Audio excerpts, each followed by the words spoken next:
इस वीडियो में हम लोग बिहार पुलिस और बिहार एसएससी के यहाँ पे जीके और जीएस के प्रश्नों को सॉल्व कराएंगे।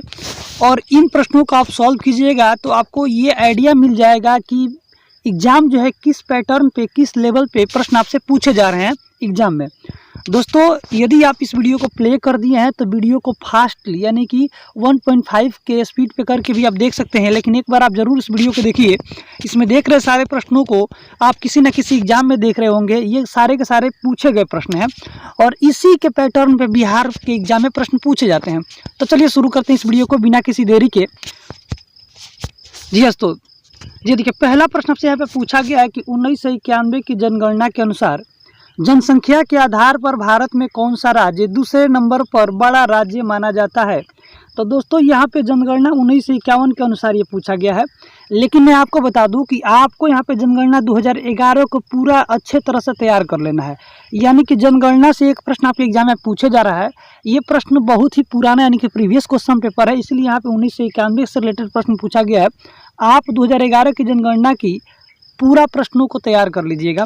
तो इस प्रश्न के यदि आंसर आपको पता हो तो कमेंट कीजिएगा। चलिए अगला प्रश्न आपके सामने 9 नंबर का प्रश्न आपसे पूछा गया है। प्रश्न आपके सामने है यहाँ पे। 6वां प्रश्न पूछा गया आपसे कि इन देशों में कौन सा देश संयुक्त राष्ट्र संघ के सुरक्षा परिषद का अस्थायी सदस्य नहीं है। इसके लिए ऑप्शन दिया फ्रांस, जर्मनी, चीन, यूनाइटेड किंगडम। तो दोस्तों, मैं आप सभी को बता दूं कि इस ऑप्शन में से आपका यहाँ पे जर्मनी जो है इसका संयुक्त राष्ट्र संघ का अस्थायी सदस्य नहीं है। आपको बता दूं यहाँ पे फ्रांस है, चीन है, यूनाइटेड किंगडम और आपको एक याद रखना है अमेरिका भी है। और अमेरिका के साथ साथ आपको एक और याद रखना है रूस। ये 5 जो हैं स्थायी सदस्य हैं, ये भी आपको याद रखना है। चलिए देखिए, 7 नंबर का प्रश्न आपसे पूछा गया प्रश्न है कि वह कौन एकमात्र भारतीय है जिनको ग्रेट ब्रिटेन ने लॉर्ड्स का खिताब से सम्मानित किया था। तो दोस्तों, आप सभी को याद रखना है स्वराज लाल जी को यहाँ पे सम्मानित किया गया था, तो ये आपको याद रखना है। चलिए देखिए, नेक्स्ट प्रश्न आपसे पूछा गया जो इम्पोर्टेंट प्रश्न है, हर एग्जाम में आपको ये प्रश्न देखने को मिलता है। भारत में सिलिकॉन घाटी के नाम से किसे जाना जाता है। तो आपको याद रखना है कि बेंगलोर को देखिए सिलिकॉन घाटी के नाम से जाना जाता है। तो इसका आंसर यहाँ पे आपका सी से हो जाएगा। मसालों के शहर के नाम से किसे जाना जाता है, तो ये भी आपको याद रखना है केरल को जाना जाता है। नारियल के उत्पादन में भी सबसे आगे है, तो ये भी आपको याद रखना है। देखिए, यहाँ पे 9 नंबर का प्रश्न आपसे पूछा गया है कि इंडिया टुडे का संपादक कौन है।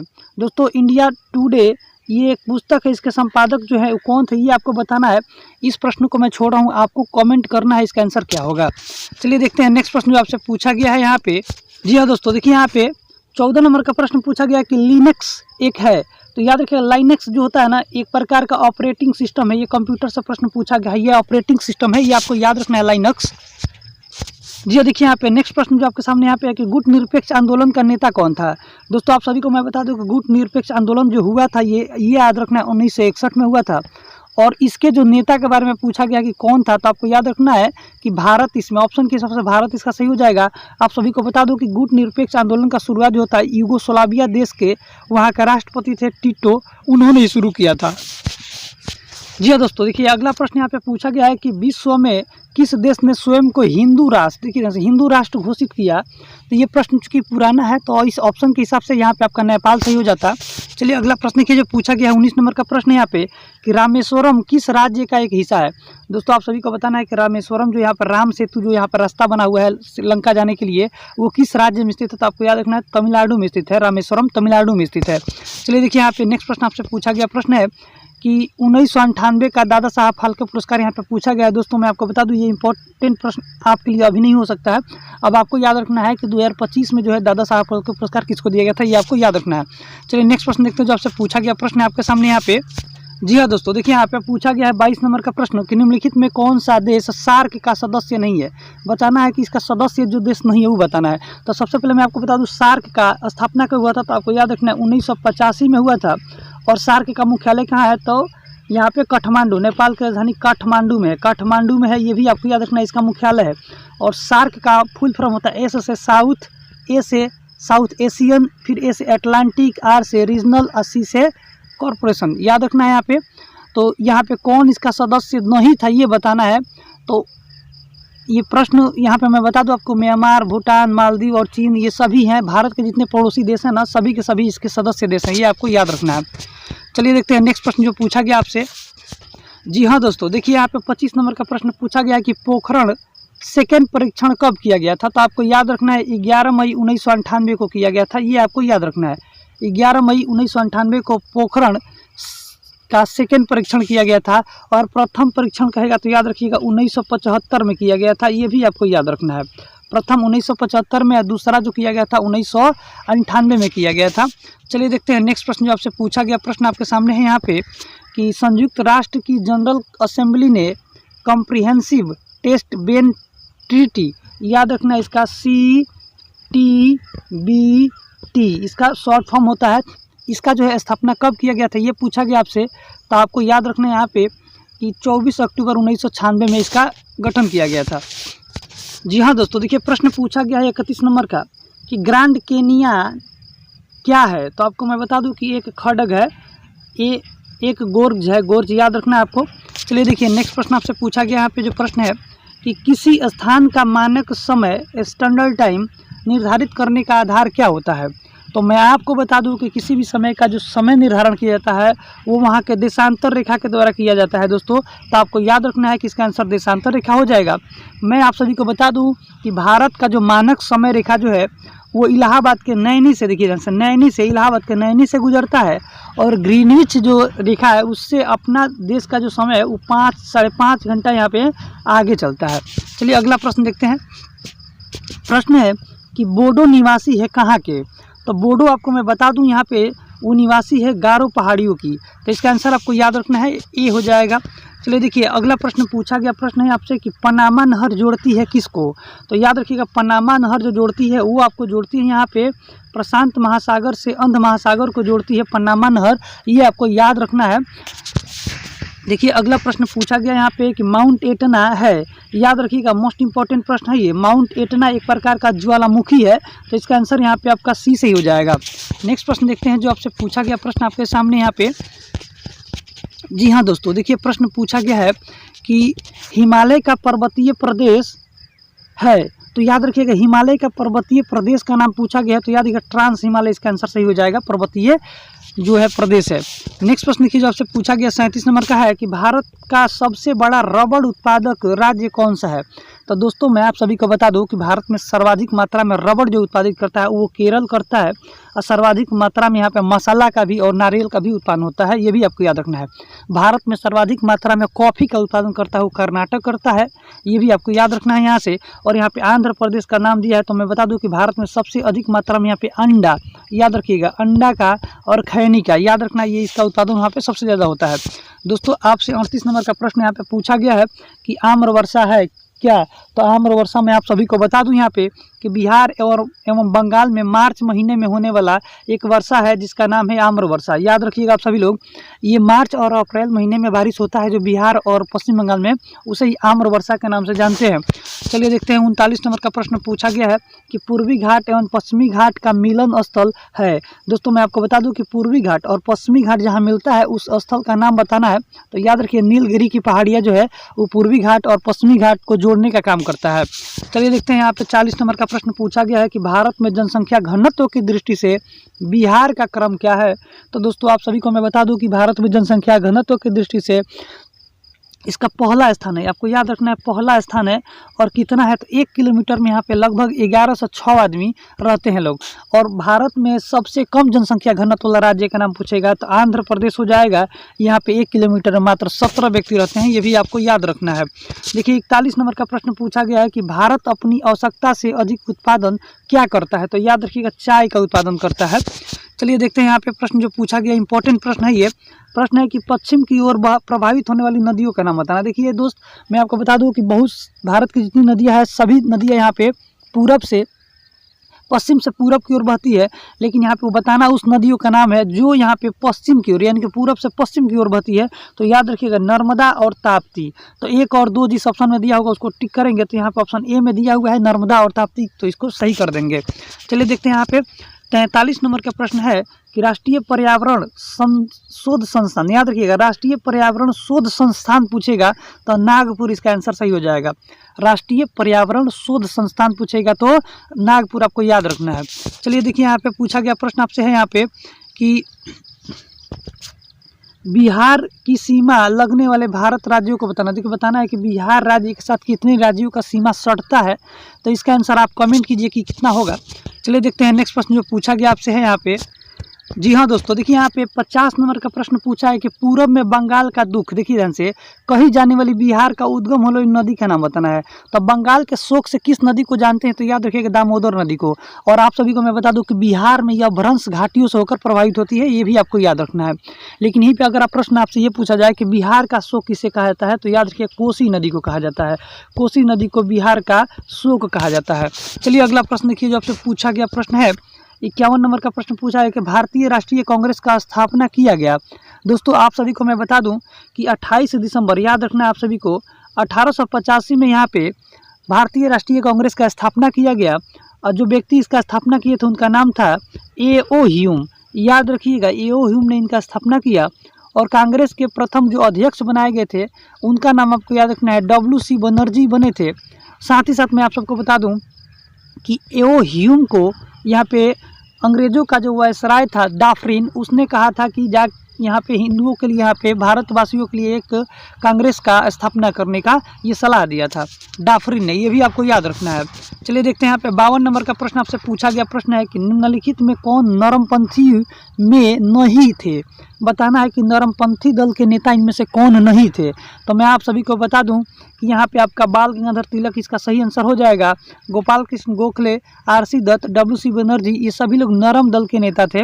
आपको मैं बता दूं कि यहाँ पे कांग्रेस का जो 1907 का यहाँ पे सूरत अधिवेशन हुआ था, इसमें यहाँ पे कांग्रेस दो दलों में विभक्त हो जाता है, गरम दल और नरम दल।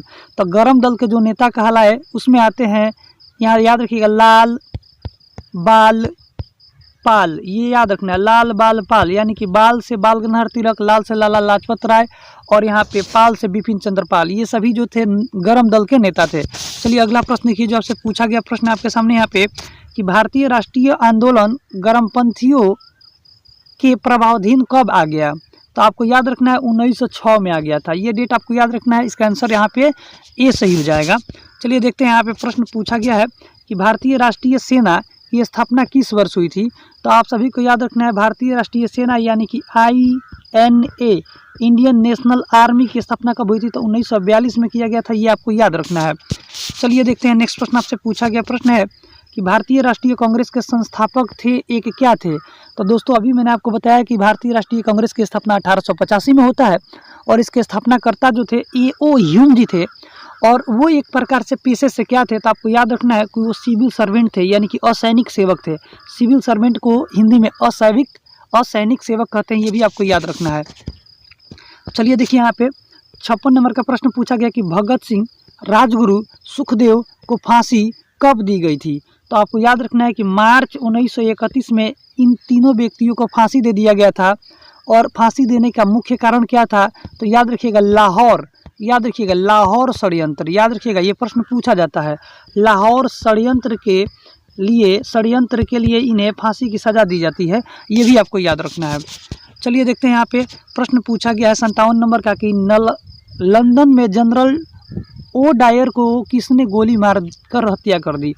तो लंदन में जाकर भारतवासी जो थे जाकर वहाँ पे जनरल ओ डायर, याद रखिएगा जनरल ओ डायर वो वही व्यक्ति है जो जालियांवाला बाग हत्याकांड पर बहुत सारे लोगों पर निहत्थे गोली चलाने का ऑर्डर दे देता है। तो उसे अपने भारतवासी एक व्यक्ति हैं जो जाकर लंदन में उसको गोली मार देते हैं, तो उनका नाम था उधम सिंह, ये भी याद रखना है आपको, इंपॉर्टेंट है ये। ऑप्शन आपका डी सही हो जाएगा। जी हाँ दोस्तों, देखिए अगला प्रश्न पूछा गया है यहाँ पे कि स्वराज पार्टी का गठन की असफलता के बाद हुआ। दोस्तों आप सभी को बता दूं कि स्वराज पार्टी का गठन जो हुआ था वो याद रखना है पे 1923 में हुआ है। और CR दास और यहाँ पे दीनबंधु जी इसको मिलकर इसका स्थापना करते हैं। तो कौन सा आंदोलन असफल होता है तो इसका गठन होता है? तो याद रखिएगा असहयोग आंदोलन का यहाँ पे असफलता, यानी कि याद रखिएगा असहयोग आंदोलन 1920 में शुरू होता है और इसी बीच चौरी चौरा हत्याकांड हो जाता है जो 1922 में। तो महात्मा गांधी इसे स्थगित कर देते हैं। उसके बाद 1923 में यहाँ पे स्वराज पार्टी का गठन किया जाता है। आपको मैं बता दूं यहाँ पे कि भारत छोड़ो आंदोलन जो हुआ था ये 1942 में हुआ था, ये भी आपको याद रखना है। चलिए देखते हैं अगला प्रश्न जो आपसे पूछा गया प्रश्न है देखिए प्रश्न पूछा गया यहाँ पे कि INA, यहाँ पे अभी मैंने आपको बताया कि इसका स्थापना जो हुआ था कब हुआ था, तो 1942 में हुआ था। और कहाँ पे हुआ गया ये पूछ दिया इस बार, तो सिंगापुर में हुआ था। तो ये भी आपको याद रखना है, कैप्टन मोहनदास इसके संस्थापक थे वहाँ पे सिंगापुर में, ये भी आपको याद रखना है। चलिए देखते हैं अगला प्रश्न पूछा गया है कि अखिल भारतीय खिलाफत सम्मेलन जो 1919 में हुआ उसका अध्यक्ष किसे चुना गया था। दोस्तों आप सभी को बता दूं कि अखिल भारतीय खिलाफत सम्मेलन जो 1919 में हुआ था उसका अध्यक्ष जो यहाँ पे चुने गए थे महात्मा गांधी जी को चुना गया था। तो ये भी आपको याद रखना है। चलते हैं देखते हैं अगला प्रश्न जो पूछा गया प्रश्न है, प्रश्न आपसे पूछा गया यहाँ पे कि 1908 में, जी हाँ दोस्तों देखिए यहाँ पे प्रश्न पूछा गया कि 1908 में बाल गंगाधर तिलक को जेल हुआ था, किस जेल में इनको भेजा गया था। तो आपको याद रखना है यहाँ पे कि 6 वर्षों के लिए इनको यहाँ पे जेल होता है, ये याद रखना है आपको। जी हाँ देखिए यहाँ पे 62 नंबर का प्रश्न आपसे पूछा गया है।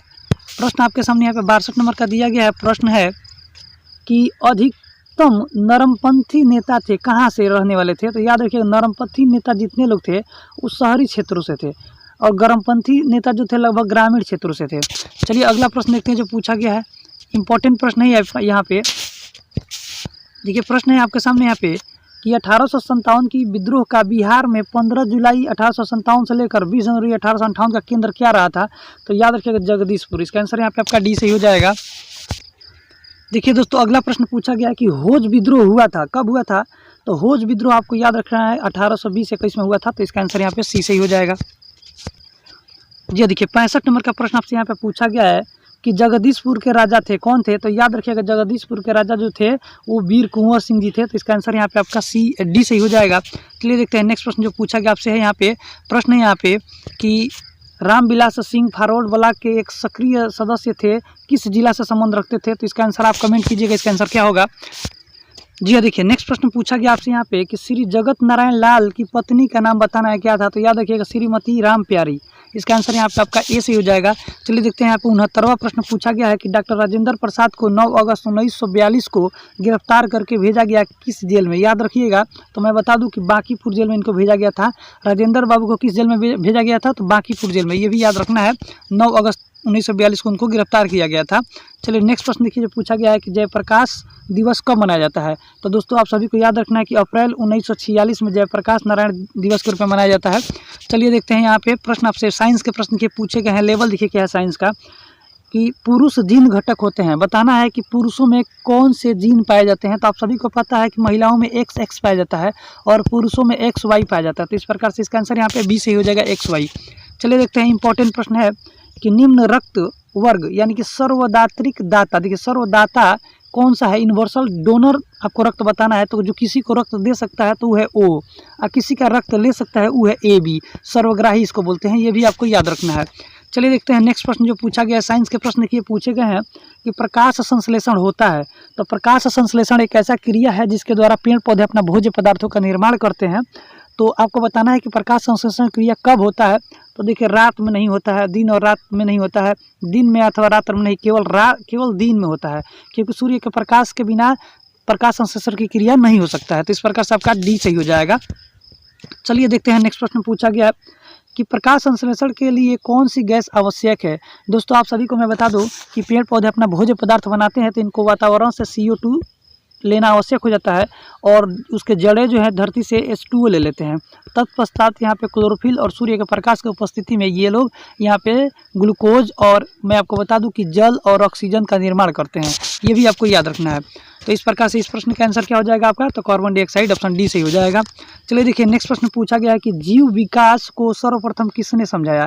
देखिए जीवों के विकास के बारे में सबसे पहले जो व्यक्ति बताया था उस व्यक्ति वैज्ञानिक का नाम था लेमार्क ने बताया था। तो याद रखना है लेमार्क ने बताया था। देखिए दोस्तों मैं आपको बता दूं यहाँ पे 76 नंबर का प्रश्न पूछा गया कि प्रयोगशाला में सर्वप्रथम DNA संश्लेषण किसने किया था। तो DNA संश्लेषण जो किए थे हरिगोविंद खुराना जी किए थे। तो इसका आंसर यहाँ पे आपका बी सही हो जाएगा, हरिगोविंद खुराना जी, पूरा इनका नाम है, याद रखना है। चलिए देखिए नेक्स्ट प्रश्न जो पूछा गया कि पानी का घनत्व अधिकतम होता है कितना पे। तो 4 डिग्री सेल्सियस पे होता है। ये प्रश्न के बहुत बार रिपीट किया जा चुका है। नेक्स्ट प्रश्न देखते हैं जो आपसे पूछा गया है। प्रश्न आपके सामने यहाँ पे दिया गया है, सारे के सारे साइंस के प्रश्न है ये। देखिए प्रश्न पूछा गया आपसे कि किस धातु से बनाया मिश्र धातु हवाई जहाज तथा रेल के डिब्बों के पुर्जों के काम में लिया जाता है? तो आपको याद रखना है एल्युमिनियम के बनाया गया पाट पुर्जा ही काम में लिया जाता है। चलिए नेक्स्ट प्रश्न देखते हैं। जो प्रश्न है कि भारत के किस राज्य में चांदी उपलब्ध होती है? तो याद रखिएगा आंध्र प्रदेश में होती है। चलिए नेक्स्ट प्रश्न देखिए, पूछा गया है, प्रश्न है कि किस गैस को आश्रू गैस, इंपॉर्टेंट प्रश्न है, याद रखिएगा, किस गैस को आश्रू गैस की तरह काम में लेते हैं? दोस्तों आप सभी को मैं बता दूं, आप देखते होंगे कहीं पे दंगा होता है तो पुलिस के द्वारा एक गैस छोड़ा जाता है, उसके जलन से आपकी आंखों से आंसू निकलने लगता है, तो उसका यहाँ पे नाम आपको याद रखना है SO2। याद रखिएगा SO2 जो होता है आश्रू गैस के रूप में काम में लाया जाता है। चलिए देखते हैं नेक्स्ट प्रश्न जो आपसे पूछा गया प्रश्न है कि प्रकाश का शून्यावकाश में वेग का अनुमान कितना होता है? तो निर्वात में प्रकाश की चाल आपका 10 के पावर 3 × 10 के पावर 8 मीटर प्रति सेकंड होता है। तो आपका आंसर यहाँ पे आपका 3 लाख मतलब 3 लाख मीटर प्रति सेकंड होता है। तो आपका आंसर यहाँ पे बी सही हो जाएगा। चलिए देखिए यहाँ पे 82वां प्रश्न आपसे पूछा गया है, इंपॉर्टेंट है कि रसायन उद्योग में कौन सा तेजाब मूलक रासायनिक माना जाता है?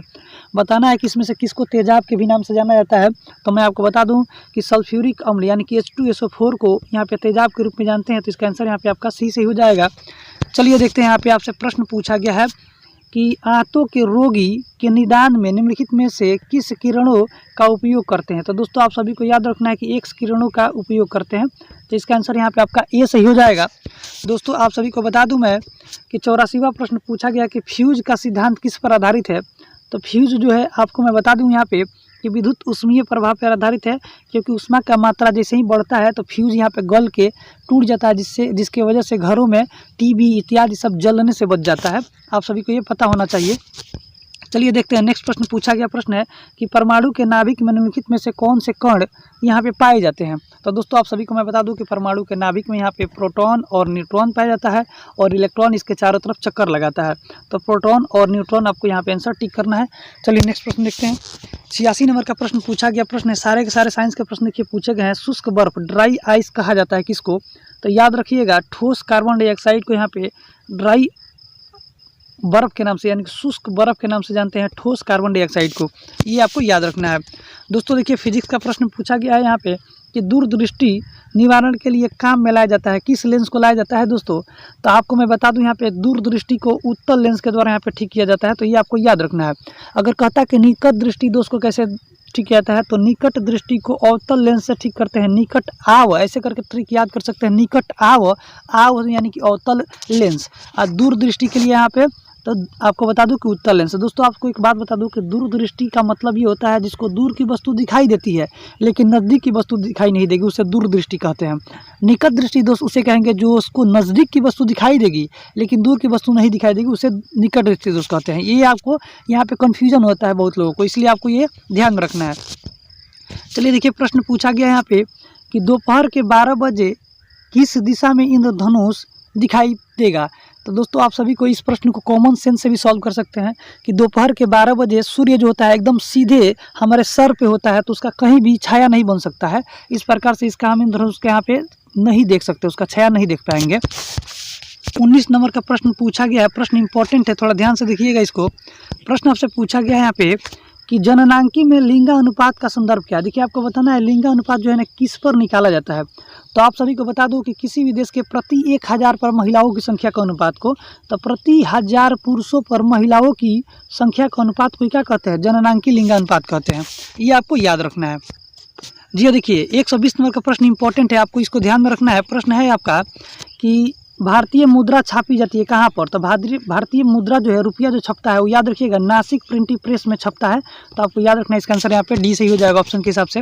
दोस्तों आप सभी को मैं बता दूं 121वां प्रश्न यहाँ पे इंपॉर्टेंट प्रश्न देखिए ध्यान से। भारत में पहला पन बिजली शक्ति केंद्र का प्रारंभ कहाँ हुआ था?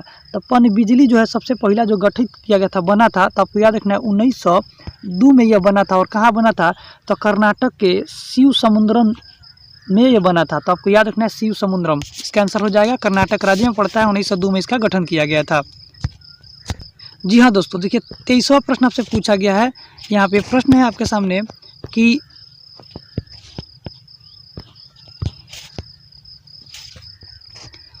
जी देखिए प्रश्न आपसे यहाँ पे पूछा गया है कि दुर्लभ मुद्रा का आशय उस मुद्रा से है, आपको बताना है कि दुर्लभ मुद्रा क्या है। तो दुर्लभ मुद्रा जो होता है वो विकसित देशों का मुद्रा है। तो इसका आंसर यहाँ पे आपका सी सही हो जाएगा।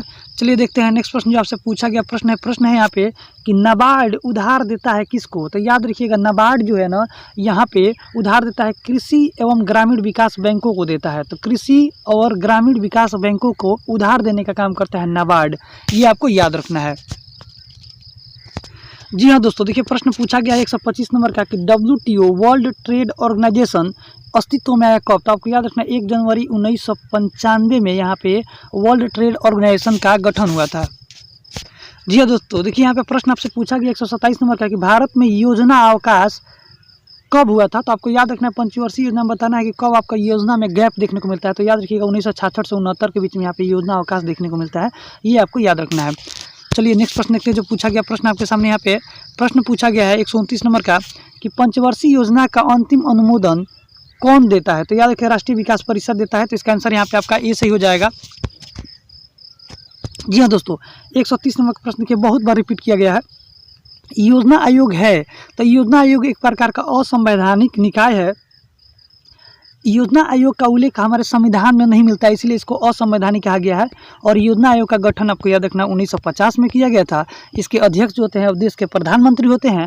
और इसी के जगह पर अभी हमारे देश में नीति आयोग, याद रखिएगा नीति आयोग का गठन किया गया है 1 जनवरी 2015 से, ये भी आपको याद रखना है। नीति आयोग के प्रथम अध्यक्ष अगर आपसे पूछा जाएगा तो आपको याद रखना है देश के प्रधानमंत्री नरेंद्र मोदी जी थे हैं। जी हाँ दोस्तों, देखिए 131 नंबर का प्रश्न पूछा गया है कि स्वप्नावसदत्ता के लेखक कौन है। एक पुस्तक है इतिहास का, स्वप्नावसदत्ता के लेखक कौन है। तो आपको याद रखना है भाष्य जी इसके लेखक हैं। चलिए देखते हैं नेक्स्ट प्रश्न जो पूछा गया है, राजा खारवेल का नाम जुड़ा हुआ है। इंपॉर्टेंट है प्रश्न, देखिए ध्यान से, राजा खारवेल जो है उनके नाम से इसमें कौन सा अभिलेख जो है जुड़ा हुआ है। तो याद रखिएगा हाथी गुफा अभिलेख जो है ना यहाँ पे राजा खारवेल से जुड़ा हुआ है। दोस्तों आप सभी को बता दूं, प्रश्न है कि पृथ्वीराज रासो एक पुस्तक है। देखिए पृथ्वीराज रासो के लेखक कौन है, मोस्ट इंपॉर्टेंट है ये पृथ्वीराज रासो। तो आपको याद रखना चंद्र बरदाई जी इसके लेखक हैं, ये भी याद रखना है। चलिए नेक्स्ट प्रश्न देखते हैं। आपसे प्रश्न पूछा गया है कि खजुराहो मंदिर स्थापत्य का निर्माण सहयोग से हुआ है। तो खजुराहो मंदिरों का निर्माण करने में चंडेल वंश के शासकों का महत्वपूर्ण योगदान रहा है। तो इसका आंसर यहाँ पे आपका ए सही हो जाएगा। चलिए देखते हैं नेक्स्ट प्रश्न पूछा गया है कि विजयनगर के राजा कृष्णदेव राय ने गोलकोंडा के युद्ध में किस राजा के साथ लड़ा था। तो विजयनगर साम्राज्य के एक प्रसिद्ध राजा थे कृष्णदेव राय जी, इन्होंने गोलकोंडा के युद्ध में किसके साथ लड़ा था। तो याद है कुली कुतुब शाह के साथ इन्होंने लड़ाई किया था। जी हाँ दोस्तों, देखिए इंपॉर्टेंट प्रश्न यहाँ पे पूछा गया कि फ्रंटियर गांधी का असली नाम क्या है। देखिए किस व्यक्ति को यहाँ पे फ्रंटियर गांधी के नाम से जानते हैं। तो आप सभी को पता होना चाहिए कि अब्दुल गफ्फार खान को यहाँ पे फ्रंटियर गांधी के नाम से जानते हैं। और इन्होंने ही सबसे पहले यहाँ पे खुदाई खिदमतगार का स्थापना किया था, ये भी आपको याद रखना है। चलिए देखते हैं नेक्स्ट प्रश्न जो आपसे प्रश्न पूछा गया यहाँ पे प्रश्न है कि अगस्त 1923 में बनारस हिंदू महासभा के अधिवेशन की अध्यक्षता किसने किया था। तो याद रखिए स्वामी सहजानंद जी किए थे। नेक्स्ट प्रश्न देखिए जो पूछा गया यहाँ पे प्रश्न है कि दयानंद सरस्वती द्वारा स्थापित संस्था का नाम बताना। तो याद रखिएगा यहाँ पे आर्य समाज का इन्होंने स्थापना किया था। और कब किया था, तो 1875 में, ये डेट याद रखना है, दयानंद सरस्वती जी इसका स्थापना किए थे। नेक्स्ट प्रश्न देखिए आपसे पूछा गया प्रश्न है यहाँ पे कि उपन्यास दुर्गेश नंदिनी, देखिए दुर्गेश नंदिनी के लेखक कौन है। तो दोस्तों आप सभी को मैं बता दूं यहाँ पे कि बंकिम चंद्र चटर्जी, इसका आंसर हो जाएगा ऑप्शन डी। जी हाँ दोस्तों, देखिए यहाँ पे प्रश्न आपसे पूछा गया कि नालंदा विश्वविद्यालय की स्थापना किस युग में हुई थी। तो याद रखिएगा गुप्त युग में हुआ था नालंदा विश्वविद्यालय का, कुमार गुप्त प्रथम ने इसका स्थापना किया था, ये भी आपको याद रखना है। देखिए प्रश्न पूछा गया कि नालंदा विश्वविद्यालय के विनाश के कारण थे कौन थे। तो आप सभी को याद रखना है यहाँ पे मुसलमान जो थे ना नालंदा विश्वविद्यालय के यहाँ पे विनाश के कारण थे। एक मुस्लिम शासक आया था जिसका नाम था बख्तियार खिलजी, याद रखिएगा बख्तियार खिलजी आया और इसने यहाँ पे नालंदा विश्वविद्यालय को ध्वस्त कर दिया, आग लगा दिया, जला दिया था उसको। देखिए नेक्स्ट प्रश्न आपसे पूछा गया है, प्रश्न है कि 1857 के क्रांति पटना में स्वतंत्रता संग्राम के नेता कौन थे। तो इसका आपको याद रखना है यहाँ पे पीर अली खान, याद रखना है पीर अली खान यहाँ पे इसका आंसर होगा, जो कि ऑप्शन में दिया नहीं है। नेक्स्ट प्रश्न देखते हैं। यहाँ पे प्रश्न आपसे पूछा गया है कि ताम्रपत्र लेख, देखिए ध्यान से यहाँ पे मोस्ट इंपॉर्टेंट है ये कि ताम्रपत्र लेख दर्शाते हैं कि प्राचीन काल में बिहार के राजाओं का संपर्क कहाँ से था। तो याद रखिए जावा और सुमित्रा से था। तो ये आपको इंपॉर्टेंट है, याद रखना है। चलिए देखिए नेक्स्ट प्रश्न जो आपसे प्रश्न पूछा गया है कि विक्रमशिला शिक्षा केंद्र संस्थापक का नाम बताना है। विक्रमशिला जो शिक्षा केंद्र था उसका संस्थापक कौन थे। तो धर्मपाल जी थे। तो याद रखिए पाल वंश का एक शासक था धर्मपाल, उसने इसका स्थापना किया था, ये भी आपको याद रखना है।